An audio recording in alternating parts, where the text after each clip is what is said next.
கடலோட ஆழம் என்ன? என்ன ஆழம் தெரியாம ஆழ முடியாது. இறங்கி ஆழ்ந்தே பார்த்தல். ஊர் சுத்தி பாக்குறவன் ஊரை பத்தி தெரிஞ்சுக்குவான். ஊரையே ஆள வந்தவனை பத்தி இந்த ஊரே தெரிஞ்சுக்கும். சின்ன வயசுலயே பம்பைக்கு வந்த நெருப்புல விழுந்த மாதிரி இருந்துச்சு. இதே சந்து பொந்துக்குள்ள 2 வேளை சோறு கேட்டதுக்கு அடிச்சாங்க, படுக்க 3 அடி இடம் கேட்டதுக்கு மிதிச்சாங்க. ஆனா பொம்பாய்க்கு அப்ப தெரியல நெருப்புல விழுந்தது இரும்புன்னு. அதை அடிச்சு அடிச்சு மிதிச்சு மிதிச்சு அது இப்ப கத்தி ஆயிடுச்சு. கத்திக்கு தெரிஞ்சதெல்லாம் பொண்ணுதான்.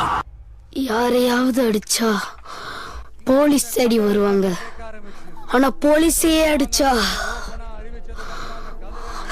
உங்களை மாதிரி டானுங்க தேடி வருவாங்க.